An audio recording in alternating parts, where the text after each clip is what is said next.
Bapa, kami mengucap syukur buat hari ini. Terima kasih Tuhan buat anugerah-Mu. Engkau kembali mengumpulkan kami untuk bisa beribadah. Tanpa terasa hari demi hari kami lewati, namun kasih setia penyertaan Tuhan, bahkan anugerah Tuhan, terus kami rasakan di hidup ini. Melewati banyak persoalan, masalah, kami mau tetap percaya bahwa Engkau Tuhan yang luar biasa atas hidup kami. Tuhan berbicara bagi kami hari ini. Kami percaya firman Tuhan menjadi kekuatan bagi kami sehingga kami boleh menghadapi hidup kami dengan penuh iman dan keberanian di dalam nama Yesus. Urapi hamba-Mu yang tidak ada apa-apanya, urapi setiap kami dalam nama Yesus. Kami berdoa dan bersyukur, haleluya, amin, amin, amin. Iya, saudara, seringkali kita ketika beribadah, saudara, kita berkata kita percaya pada Tuhan. Bahkan tadi kita nyanyi lagu, ya hatiku percaya, hatiku percaya. Tapi saudara, pernahkah kita menyadari bahwa ternyata kata percaya itu tidak semudah waktu kita omongkan percaya. Ya, hari ini kita akan belajar dari satu tokoh dalam firman Tuhan yang terkenal dengan ketidakpercayaannya. Siapa dia? Thomas, ya. Saudara pasti tahu ketika saya menyebutkan Thomas, apa yang ada di benak kita sebagai orang Kristen. Bahkan tidak jarang kita juga berkata, dasar iman Thomas, ya. Kenapa dikatakan iman Thomas, saudara? Iya, mari kita lihat sama-sama. Hari ini saya berikan tema firman Tuhan sesuai dengan di Alkitab. Ya, Yesus berkata, berbahagialah mereka yang percaya sekalipun mereka tidak melihat. Ya, iya, mari kita baca sama-sama Injil Yohanes pasal yang ke-20, saudara, ya. Injil Yohanes pasal yang ke-20, kita baca sama-sama ayat yang ke-24. Mulai di sana dikatakan, Yesus menampakkan diri kepada Thomas, ayat 24. Tetapi Thomas, seorang dari ke-12 murid itu yang disebut Didimus, tidak ada bersama-sama dengan mereka ketika Yesus datang ke situ. Maka kata murid-murid yang lain kepadanya, kami telah melihat Tuhan. Tetapi Thomas berkata kepada mereka, sebelum aku melihat bekas paku pada tangannya, dan sebelum aku mencucukkan jariku ke bekas paku itu, dan mencucukkan tanganku ke dalam lambungnya, sekali-kali aku tidak akan percaya. Saudara, banyak orang ketika membaca ayat ini kita langsung menghakimi, memang dasar Thomas tidak percaya. Ya, sebagian dari kita selalu berkata kalau kita melihat orang yang tidak percaya, kita bilang, dasar iman Thomas. Tapi saudara, pernahkah kita mau merenungkan dan sedikit belajar mengapa Thomas tidak percaya akan kebangkitan Kristus? Saudara bisa membayangkan ketika dia sedang bersama-sama dengan Yesus. Thomas termasuk salah satu murid Yesus yang mengikuti Yesus kemanapun dia pergi, mendengarkan pengajaran-pengajaran Yesus. Tapi tiba-tiba saudara, orang yang selama ini dia lihat membuat mujizat, orang yang selama ini dia kagumi, orang yang selama ini dia pikir, wow, orang yang sangat berkuasa, tiba-tiba ditangkap. Waktu Yesus ditangkap, Alkitab berkata semua murid-murid itu tercerai-berai, kocar-kacir, lari kian kemari. Kenapa? Semuanya ketakutan pengen menyelamatkan diri. Ya, ketika Yesus ditangkap, saudara, lalu dia dihukum mati, dia disalibkan. Setelah itu murid-murid terpencar dan mereka semua di dalam keadaan pergumulan batin yang begitu hebat, termasuk Thomas, ya. Lalu Alkitab mencatat ketika murid-murid berkumpul, ya, Thomas itu tidak ada bersama-sama dengan mereka. Kemanakah Thomas, saudara, ya? Yesus disalib lalu dia bangkit pada hari yang ketiga. Ketika Maria Magdalena dan teman-temannya pergi ke kuburan Yesus, mereka melihat Yesus tidak ada di sana. Akhirnya mereka menangis, mereka memberitahukan bahwa ya mereka pertama kali berpikir bahwa Yesus mayatnya dicuri, tapi dua orang malaikat menampakkan diri dan berkata, ya dia tidak dicuri tetapi dia sudah bangkit, dia hidup, dia tidak mati lagi. Lalu mereka pulang mengabarkan kalau Yesus hidup. Ya tiba-tiba Yesus pun menampakkan diri kepada mereka. Setelah itu Yesus datang mendapati murid-murid, saudara, ya. Kalau saudara baca pada ayat yang ke-19, Injil Yohanes 20 ayat 19 berkata begini. Yesus menampakkan diri kepada murid-muridnya. Ketika hari sudah malam pada hari pertama minggu itu, berkumpullah murid-murid Yesus di suatu tempat dengan pintu-pintu yang terkunci karena mereka takut kepada orang-orang Yahudi. Saudara bayangkan ya, murid-murid itu berkumpul, mereka itu di satu tempat berkumpul karena ketakutan. Jadi kita bisa membayangkan saudara, Thomas dan murid-murid Yesus yang tadinya begitu begitu terkagum dengan Yesus, melihat mujizat, bangkitkan orang mati, menyembuhkan orang buta. Tiba-tiba Yesus ditangkap seperti domba yang tidak berdaya, dibawa ke salib lalu dihukum mati. Ya, kira-kira saudara, kita pun sebagai manusia kalau melihat seperti itu mungkin kita juga akan berpikir seperti murid-murid, bahkan seperti Thomas. Ya, pada hari pertama minggu itu ketika Yesus sudah bangkit saudara, murid-murid berkumpul bersama-sama. Mereka berada di satu ruangan karena di ruangan terkunci, di sini dikatakan di dalam tempat dengan pintu-pintu yang terkunci karena mereka takut kepada orang Yahudi. Iyalah, kenapa mereka bersembunyi ketakutan? Karena Yesus dibunuh, dianggap penjahat. Udah pasti nih, antek-anteknya juga habis ini dicari. Jadi mereka dalam keadaan ketakutan, mereka bersembunyi di dalam satu ruangan dengan pintu yang tertutup. Pada waktu itu datanglah Yesus dan berdiri di tengah-tengah mereka dan berkata, "Damai sejahtera bagi kamu." Wow, saudara bisa membayangkan mereka yang tadinya kecewa, mungkin sudah tidak ada kata, mereka tinggal lihat-lihatan, mereka tinggal pandang-pandangan, udah gak ada lagi kata-kata yang berkata, ya padahal dia itu dulu ya berkuasa, ya kita udah melihat, ya iya kenapa ya mati loh. Bayangkan kekecewaan, keterpurukan iman mereka ketika harus menerima guru yang mereka sanjung dan yang mereka anggap berkuasa harus mati di atas kayu salib di tempat gantungan orang-orang yang berdosa. Saudara, di dalam mereka ketakutan, terpuruk, tiba-tiba Yesus datang menampakkan diri. Tapi Alkitab berkata Thomas gak ada, ya, bersama-sama dengan mereka. Thomas kemana? Dia sedang mengurung diri di rumahnya. Ya, ada begitu banyak perasaan di dalam hatinya yang berkecamuk. Dan dia memilih untuk menyendiri, tidak seperti murid-murid yang berkumpul bersama-sama. Mungkin, kenapa? Keterpurukan Thomas itu lebih daripada yang lain-lainnya. Kenapa? Karena Thomas itu terkenal murid yang pemberani. Thomas itu terkenal murid yang sangat-sangat bersemangat. Tiba-tiba ketika Yesus mati, dia down benar-benar. Dan Alkitab berkata ketika murid-murid berkumpul, Thomas gak ada. Kenapa? Dialah yang paling terpuruk dari antara semua murid-murid. Dia mengurung diri di rumahnya, dia tidak berani keluar, dia gak berani ketemu yang teman-temannya. Sementara mereka saudara berkumpul bersama-sama dalam ruangan yang pintu terkunci, lalu Yesus datang menampakkan diri dan berkata, "Damai sejahtera bagi kamu." Wow, ada sebuah pengharapan. Saudara, mungkin engkau hari ini sedang terpuruk dan mungkin engkau sedang bertanya dalam hatimu, apakah Tuhan itu masih ada? Saking beratnya pergumulanmu, mungkin engkau menyendiri, engkau mengurung diri di kamar dan engkau tidak mau lagi bertemu orang. Di dalam kesendirianmu bahkan ada sebuah keraguan di sana, engkau bertanya, apakah Tuhan itu masih ada? Apakah Yesus itu masih ada?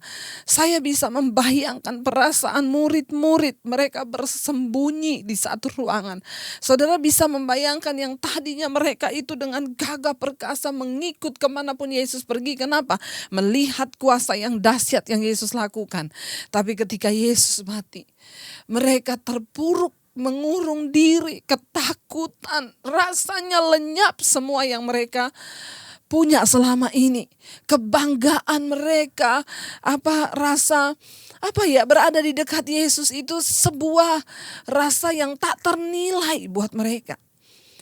Apa gambaran rohaninya hari ini saudara? Mungkin engkau selama ini orang yang berkata, aku mempercayai Tuhan selama ini, aku berusaha dekat dengan Tuhan, tapi apa yang aku lihat sekarang, pergumulan hidupku yang begitu berat, rasanya membuat aku pengen mengurung diri dan ada sebuah keraguan di hatimu mungkin yang hari ini sedang bertanya, apakah Tuhan itu masih ada?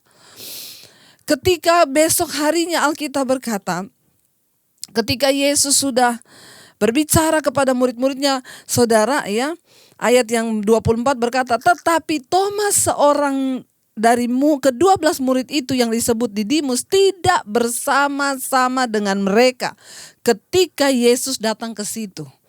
Ya, Thomas lagi di rumahnya mengurung diri. Ayat 25. Maka kata murid-murid yang lain kepadanya, mereka ini cerita. Lalu ketika mereka ketemu Thomas, mereka tuh cerita. Ya, Thomas, kami telah melihat Tuhan, Thomas, ya. Kami telah melihat Tuhan. Mungkin Thomas berkata kepada teman-temannya, udahlah, kita semua lihat kok dia dibunuh, dia disalib. Kita semua lihat apa yang dilakukan kepada dia. Udahlah, dia udah dikubur, kalian terima aja lah kenyataan. Mungkin loh Thomas berkata seperti itu. Mereka berkata, enggak, kami lihat dia benar-benar nyata, bukan cuma saya, kata Petrus. Ada semua kita di sini, ada Matius, ada ya. Lalu Thomas berkata kepada mereka, ya mereka bilang, kami telah melihat Tuhan. Saudara perhatikan tanda seru di sana. Itu sebuah kata yang tegas ya, yang dengan apa ya, dengan bersemangat mereka, Thomas, kami ketemu Tuhan, kami melihat Tuhan. Tetapi Thomas berkata kepada mereka, ya mungkin dia berkata sambil tersenyum dan sedikit mengejek nadanya. Ayat berkata begini, sebelum aku melihat bekas paku pada tangannya, ya, dan sebelum aku mencucukkan jariku ke dalam bekas paku. Ketika mereka berkata, Thomas, kami telah melihat Tuhan. Mungkin Thomas dengan sedikit nada yang mengejek, dia berkata, lihat Tuhan. Sebelum aku melihat bekas paku pada tangannya, dan sebelum aku mencucukkan jariku ke dalam bekas paku di dalam lambungnya, ya sekali-kali Thomas bilang, maaf ya, maaf. Walaupun kalian semua udah cerita bahwa kalian sudah lihat dia, tapi dengar ya, sebelum saya menjamah ya lambungnya yang bekas paku itu, saya tidak akan sekali-kali percaya. Saudara, kemana iman Thomas selama dia berserta Yesus? Ternyata peristiwa penyaliban Yesus bisa membuat semua kenangan tentang Tuhan hilang begitu saja, sehingga mereka tidak lagi percaya. Thomas tidak lagi percaya apa yang Yesus sudah katakan, bahwa pada hari yang ketiga dia akan bangkit. Dia kan sudah menceritakan kematiannya kepada murid-muridnya. Tetapi pada hari yang ketiga anak manusia akan bangkit. Tapi saudara, ternyata pengalaman yang pahit, penyiksaan Yesus yang selama ini dia anggap orang yang berkuasa, di depan mata dia melihat, itu bisa membuat kenangannya, bahkan rasa percayanya kepada Tuhan pupus dan hilang begitu saja. Sehingga dia bisa berkata, sekali-kali aku tidak akan percaya. Saudara, mungkin kita juga sudah mengalami begitu banyak kenangan atau pengalaman pahit di hidup kita. Sesuatu yang begitu berat sehingga rasanya sulit untuk kita bisa mempercayai Tuhan. Hari-hari ini rasanya sulit bagi kita untuk percaya kuasa Tuhan itu ada. Sulit rasanya bagi kita untuk sungguh-sungguh percaya lagi bahwa Dia Tuhan yang hidup, yang sanggup melakukan segala perkara di hidup kita. Saudara, ayat yang ke-26 berkata, 8 hari kemudian murid-murid Yesus berada kembali dalam rumah itu, dan Thomas bersama-sama dengan mereka. Kayaknya lukanya mulai sembuh. 8 hari. Membutuhkan waktu memang. Ketika kita menghadapi sesuatu, waktulah yang akan menyembuhkan. Ya, waktu akan menyembuhkan saudara. Ya, karena itu ketika engkau menghadapi masalah, ya minta kekuatan untuk bertahan. Kenapa? Karena seiring waktu Tuhan itu bekerja dengan waktu. 8 hari kemudian, ya ketika Thomas bersama-sama dengan murid-murid itu di tempat yang sama di rumah itu, kata firman Tuhan. Sementara pintu-pintu terkunci, Yesus datang dan ia berdiri di tengah-tengah mereka dan berkata, damai sejahtera bagi kamu. Ayat 27 ini yang aneh saudara. Kemudian Yesus langsung berkata kepada Thomas loh. Begitu dia menampakkan diri, dia langsung tertuju kepada Thomas. Langsung dia berkata, Thomas. Ya gak ada kan yang kasih tahu ke Yesus. Yesus langsung tertuju kepada Thomas dan berkata, Thomas, taruhlah jarimu di sini. Dan lihatlah tanganku, ulurkanlah tanganmu dan cucukkan ke dalam lambungku. Dan jangan engkau tidak percaya lagi, melainkan percayalah, kata Yesus.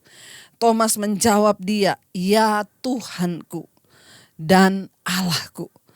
Ini perkataan pertama yang keluar dari mulut Thomas, di mana dia mendeklarasikan bahwa Yesus itu adalah Tuhan dan Allah, saudara. Kata Yesus kepadanya, "Karena engkau telah melihat aku, maka engkau percaya. Berbahagialah mereka yang tidak melihat namun percaya." Ketika kita membaca ayat ini kita tahu ada dua level iman, saudara.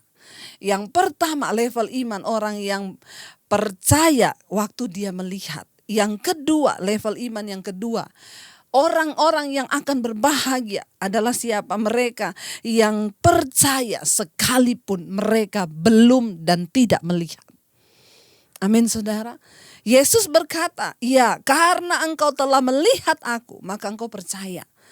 Tetapi Yesus berkata, "Aku berkata, berbahagialah mereka yang tidak melihat namun percaya." Hari ini kita ada di level iman yang mana?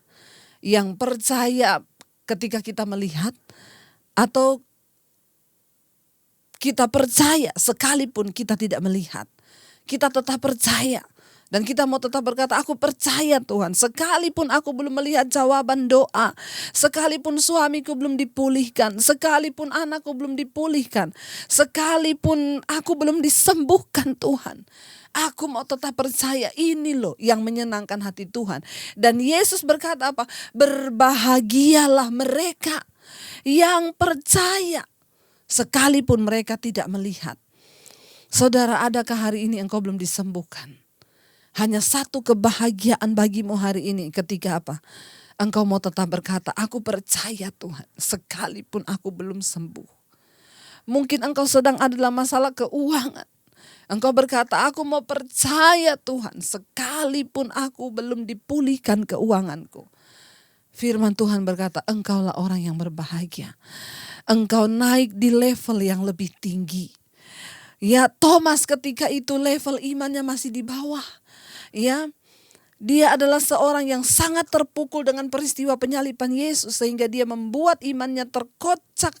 Lalu dia tidak lagi bisa percaya pada Tuhan. Tetapi saudara lihat, ketika dia mengalami perjumpaan dengan Yesus ketika Yesus sudah bangkit, Thomas naik ke level iman yang berikutnya, saudara. Dia naik ke level iman yang kedua yang Yesus katakan kepada dia apa? Berbahagialah mereka yang percaya sekalipun mereka tidak melihat. Apa yang terjadi setelah Thomas naik ke level iman yang berikutnya? Saudara, Thomas ya, yang tadinya adalah seorang yang ragu-ragu, tidak selamanya menjadi orang yang ragu-ragu dan tidak percaya. Setelah dia berjumpa dengan Yesus itu, level imannya naik ke level yang berikutnya. Ketika dia berjumpa dengan Tuhan Yesus ya, Thomas menjadi penginjil, pembawa berita kabar baik. Cerita gereja mengatakan bahwa dia berkhotbah di Babilonia kuno, dekat sungai Efrat di Trigis, yang sekarang menjadi Irak. Thomas pergi ke sana untuk apa? Memberitakan Injil. Kita tahu itu adalah tempat negara dan kota-kota bangsa-bangsa berhala. Yang kita sudah belajar kemarin tentang Babel. Di sana orang-orang tidak mengenal Tuhan, bangsa-bangsa yang dimurkai. Thomas pergi ke sana untuk apa? Memberitakan Injil kerajaan sorga. Memberitakan nama Yesus. Ya. Thomas setelah itu melakukan perjalanan ke Persia. Ya, yang sekarang ini adalah Iran. Kita tahu juga itu adalah negara-negara yang tidak menerima Yesus. Thomas pergi ke sana, saudara. Dari seorang yang ragu-ragu yang tidak percaya. Kemudian level imannya naik ketika dia berjumpa dengan Tuhan secara pribadi. Dia pergi ke Irak, dia pergi ke Iran, saudara. Dan dia terus memenangkan jiwa-jiwa. Dia mencetak para murid-murid Kristus di dalam iman kekristenan, saudara. Pada tahun 52 Masehi, dia berlayar ke selatan menuju Malabar di sebelah barat pantai India. Wow, siapa dia? Orang yang tadinya berkata, "Kalau aku tidak mencucukkan jariku, sekali-kali aku tidak bakalan percaya." Waktu dia berjumpa dengan Yesus, ya, Alkitab berkata dia memberitakan Injil. Dia pergi dari Irak, dia ke Iran, saudara. Ya, lalu dia berlayar ke sebelah barat pantai India. Dia mengajar, bahkan apa? Mendirikan gereja-gereja. Ya. Dan memenangkan jiwa-jiwa dari kasta-kasta utama Brahmana, saudara, dan kasta-kasta lainnya bagi Kristus, ya. Thomas pergi ke sana untuk memenangkan jiwa. Ketika Portugis mendarat di India pada awal tahun 1600, mereka menemukan kelompok orang Kristen di sana. Dan ada sebuah gereja yang bernama Mar Thomas didirikan setelah Thomas berkhotbah pada tahun 1500, saudara. Ya, ada gereja yang didirikan oleh Thomas karena pelayanan Thomas di sana.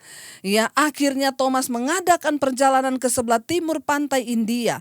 Dia mengajar dan tak henti-hentinya mengajar. Tapi sekitar tahun 72 Masehi, dia pada akhirnya dibunuh, saudara. Thomas dibunuh. Tapi mari kita melihat, saudara, ya, apa yang bisa kita pelajari. Dari kisah hidup Thomas kita bisa belajar. Ya, dia yang dengan kuat menyatakan ketidakpercayaannya. Dia juga yang akhirnya dengan kuat menyampaikan pesan tentang iman dan kasih dan pengampunan sampai ke ujung dunia, sampai dia mati dibunuh. Saudara, ya, jangan hanya mengingat kejelekannya Thomas. Seringkali orang berkata, iman Thomas, ya, ketika dia mengalami perjumpaan. Seringkali manusia akan mengalami saat-saat down. Mungkin kita juga hari ini sedang ada di dalam masa-masa berat. Seringkali saya tidak memungkiri, sebagai hamba Tuhan pun seringkali ada saat-saat di mana kita down dan merasa, aduh Tuhan, ya kenapa begitu berat. Tapi waktu kita mau tetap percaya, waktu kita mau tetap berharap berjumpa dengan Tuhan, sehingga Tuhan menemui dirinya dengan Thomas. Dan ketika dia berjumpa lagi dengan Tuhan, saudara, ada banyak cara kita bisa berjumpa Tuhan hari-hari ini. Dengan saudara mendengarkan khotbah-khotbah, dengan saudara berdoa, saudara bisa berjumpa dengan Tuhan. Mari saudara, kita mau sungguh-sungguh terus mencari Tuhan. Hari-hari ini mungkin iman percayamu sedang down karena begitu beratnya tekanan dan persoalan. Mari kita tetap mau berkata, Tuhan, hati kami tetap percaya. Hati kami tetap percaya padamu. Yang Tuhan tunggu hanya satu dari mulut kita dan hati kita ketika kita mau berkata, kami tetap percaya Tuhan. Kami mau naik ke level iman yang berikutnya, yaitu kami mau percaya sekalipun kami tidak melihat. Kami mau percaya. Biar hari ini kita mau berkata, hatiku percaya Tuhan. Hati kami percaya. Mungkin ada begitu banyak peristiwa di hidup ini yang sempat membuat kami tidak lagi mempercayai Tuhan. Karena beratnya tekanan. Karena iman yang tergoncang. Seperti murid-murid seperti Thomas yang akhirnya mengurung diri. Karena begitu terpuruk imannya melihat Tuhan. Yang selama ini dia sembah. Tuhan yang selama ini membuat mujizat di depan matanya tiba-tiba disalibkan tanpa daya.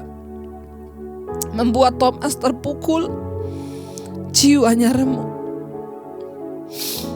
Tapi ketika Engkau datangi dia Tuhan, dia mengalami kebangkitan iman, kebangunan rohani. Kami semua membutuhkan kebangunan rohani hari-hari ini Bapa. Datangi kami Tuhan. Datangi kami Yesus. Jumpai kami. Sentuh kami dengan kasih-Mu. Izinkan kami menyentuh kuasa-Mu. Bangkitkan yang lemah. Kuatkan yang mulai goyah. Karena Engkau sendiri yang berkata, berbahagialah mereka yang tidak melihat namun tetap percaya. Tidak mudah bagi kami Tuhan. Namun kami mau belajar percaya.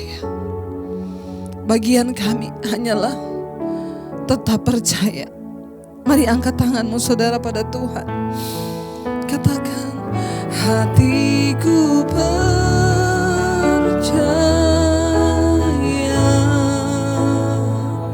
Hatiku percaya.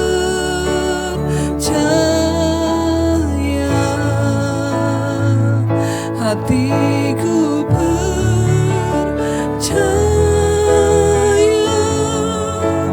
selalu ku percaya, hatiku percaya, hatiku percaya,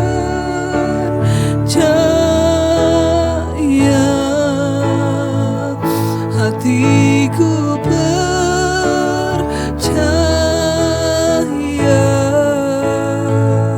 hatiku percaya, selalu ku percaya.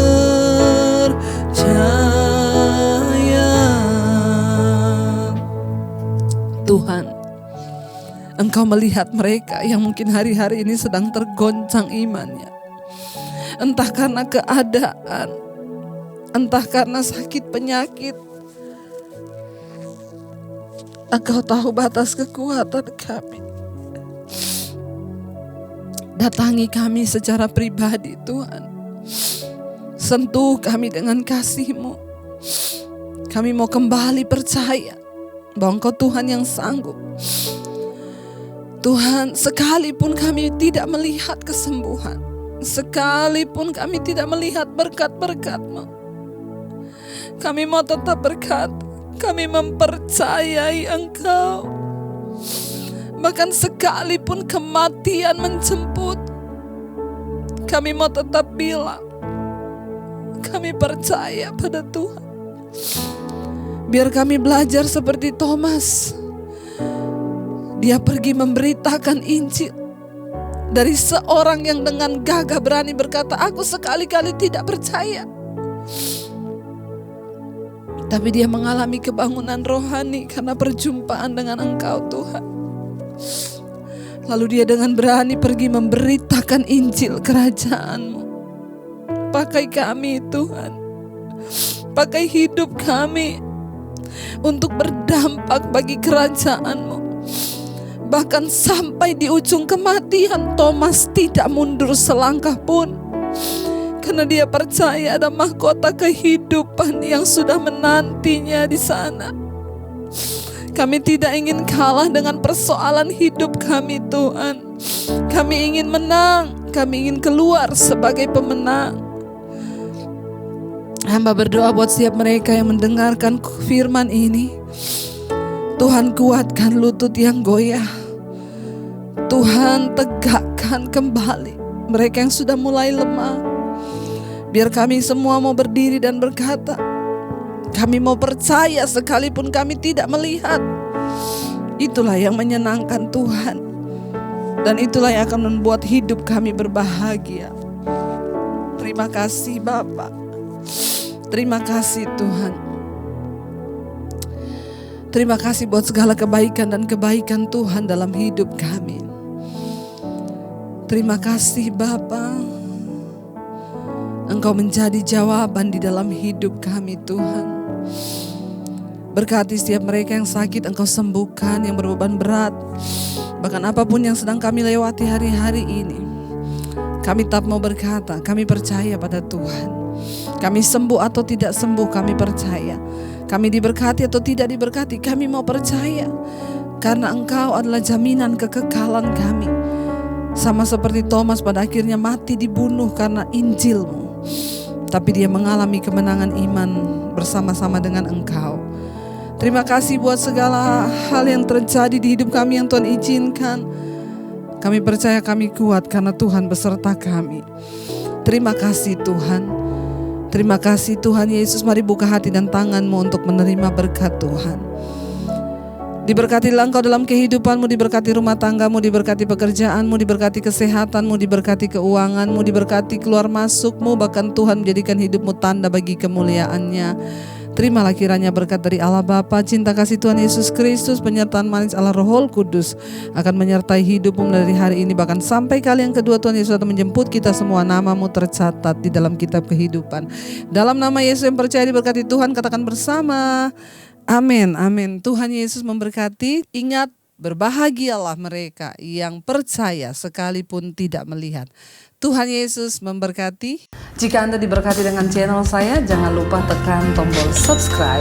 Dan jangan lupa like, share, dan komen. Dan jangan lupa untuk mengklik tombol lonceng di bawah ini, supaya Anda mendapatkan pemberitahuan setiap kali saya mengupload video-video yang baru. Jangan takut karena gratis. Tuhan memberkati.